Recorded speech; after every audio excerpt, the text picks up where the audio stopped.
pinag-usapan namin with all other agencies ng MMDA, ng LTO, ng LTFRB at iba pa. So once na magkaroon kami ng meeting again at napag-usapan na magkaroon uli ng ganitong plan na the same thing, kahit plan harapan, then gagawin namin. Sir, kung nilalapit sa inyong mga presidente ng mga transport group at yung miyembro at official nila, nilalapit siyempre pa sinalim sa price or drug test, matutulong na ba ang pinaya? Yes, of course. Tutulungan namin. Kahit anong magkakaroon kami. Meron kami ngayon na ma-implement sana yung drug-free workplace.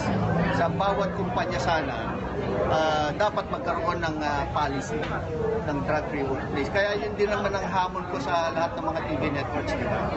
Na magkaroon ng drug-free workplace ang lahat ng TV stations, TV networks, to ensure na yung kanilang mga artista, yung mga celebrities ay malilinis din.